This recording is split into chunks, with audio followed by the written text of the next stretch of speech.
This is the best moments of the BBQ Central Show in 10 minutes or less. Ever wish you could re-listen to your favorite interview or segment?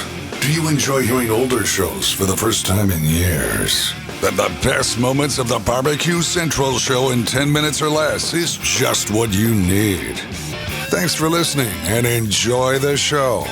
Welcome, everyone. John Solberg here, your host for the best moments of the BBQ Central Show in 10 minutes or less. And today's show is brought to you by Green Mountain Grills. For 17 years, Green Mountain Grills has brought the smoke to the competition scene and backyards all over the world. Their Venturi-style firebox delivers the cleanest 150-degree smoke in the pellet game. Their newly redesigned 2025 Prime 2.0 grills blend the proven technology of the past with the technology of the future. Did you know that Green Mountain Grills is the original innovator of all things Wi-Fi? And they continue to give the users granular options to control your grill in any environment from anywhere. Green Mountain Grills also leads the pack in accessories, from their pizza oven, rotisseries, side burners. Check them all out, and the 2.0 Green Mountain Grills over at greenmountaingrills.com. That's greenmountaingrills.com. And I still got that .com thing going on. I'm just going to roll with it forever.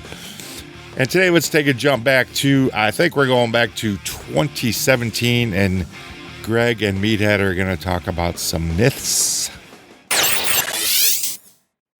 Digression. That's right, Jermaine, absolutely. So here we are, Meathead, for our regular second Tuesday meeting, and the first couple topics that I wanted to address with you this evening are germane, if I can use your term, because we're kind of just finishing out the long travel of national level JO volleyball. And I was in one of the outer suburbs of Chicago on the western, Rosemont, I believe is the name of the city. They have a Gibson steakhouse there. And then we were in Kansas City 2 weeks ago, and I ate at a place called Anton's, which I had like one of the top 3 steaks I've ever had in my life at this place. And they're good. So Gibson's. And I ate at the same weekend. I also ate at 801 Chop House, which is a real high-level steakhouse. And you know, every single time that I'm there at one of these as I'd said in the open, you know, the low-level steakhouses, you know, I'm looking for about an average steak, I guess. No big deal. Expectation isn't that high. I'm not really listening to the server. But when you get into the higher-end steakhouses, you know, they have the nice chef jacket. They have 50 pens. They have the meat thermometer on the side of the arm. And they are going through painstaking detail of what kind of cut it is and how it's raised and how the cooking process is. They are really, really trying to sell you on getting that bone-in ribeye because it's so much more luscious and the bone is adding flavor to the meat and all of these other things that we have talked about. It was months and months ago when we really dove into the dichotomy of what this whole bone situation is. But I wanted to readdress it because, you know, if I'm paying $75 or $100 for one steak, at least you could be telling me the right information. I don't want to be paying that amount of money and know that I know more than you do at the table. And maybe I'm just a very small percentage of the consumer that takes the time to realize and know what things are actually happening during the cooking process and what's true and what's false. But for the people that just might be finding the show or they're just getting in, I mean, this is the beginnings of barbecue and grilling season. One of the biggest pitmaster tales or husband tales or myths in barbecue is this continuance of the bone in the meat somehow making it sweeter or more flavorful. And you did a real big in-depth piece on this, and I think it's at least worth a re-mention or a recover so everybody has the right information as we move forward through the summer. Well, there's one more, and you know this one intimately. You talk about it, that goes with bone-in meat, and that is sealing in the juices, which that was going to be plan or part B of this too, because I heard that 3 times as well.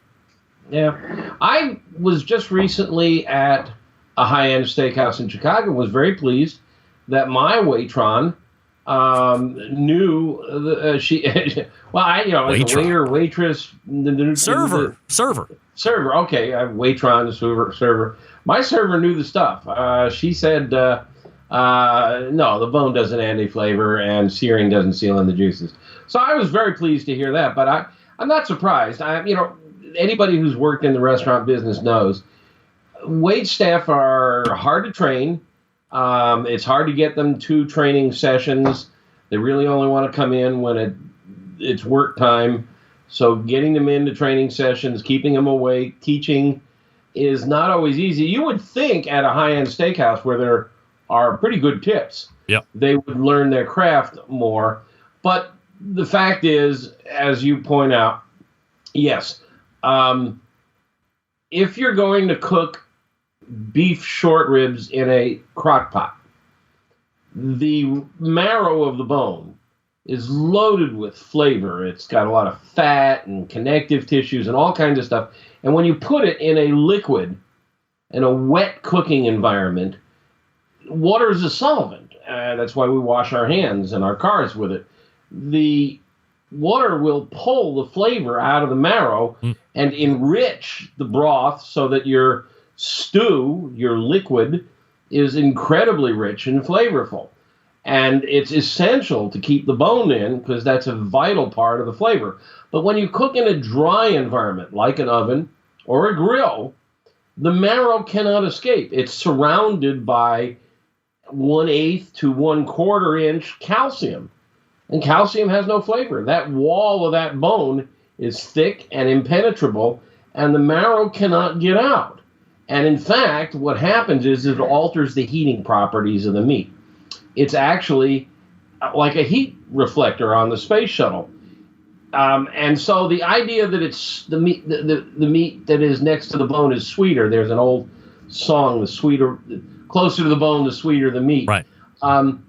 Is because it's less cooked. And if you like a steak medium rare as I do, you'll notice that it's almost always rare. It's not as cooked next to the bone because the bone has insulated it, and so the meat doesn't get as warm and doesn't cook as well as the opposite side of the meat where there is no bone.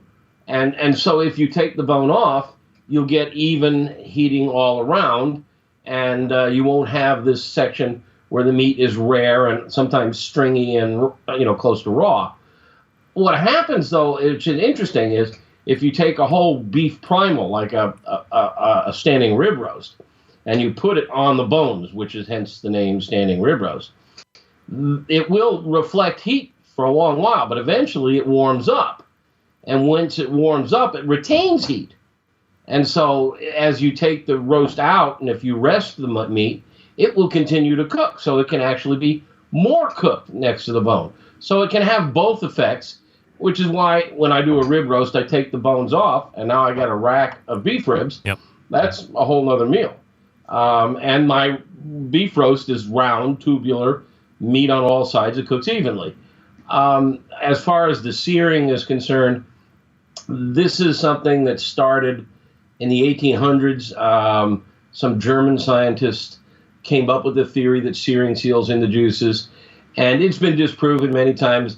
Alton Brown did a really good show on the subject where he cooked two steaks side by side, one seared and one not. And when you just think about it, if you subject a steak to really, really high temperature in order to sear it, you're evaporating moisture. And usually a seared steak will weigh less than a non-seared steak because you've evaporated moisture. Yeah. But you do want to sear a steak, not because it seals in juices, because these muscle fibers are not balloons. They don't need to be tied off at the end by heat. The searing creates flavor. It browns the meat. That's the Maillard reaction, and that's wonderful flavor. So you absolutely want to sear meat, but it doesn't do anything to sear in the juices. And the third part of the mythology, and this one is harder to prove, and it's not proven. I have pretty good evidence, and that is the idea that resting the meat redistributes the juices in some fashion. I have a lengthy logical debate on this subject. And in fact, I'm going to underwrite research at Texas Tech University to finally answer this question once and for all. What does resting a state do? Germane, an adjective, closely or significantly related. Relevant, pertinent. Please keep your statements germane on the issue. If you want to hear the rest of this show, head over to the bbqcentralshow.com. Link in today's show notes is going to take you to the complete episode. Thanks so much for listening. If you want to get a hold of me, John, Jon, John at the bbqcentralshow.com. And until next time, I am your host, John Solberg. I look forward to talking to you again soon.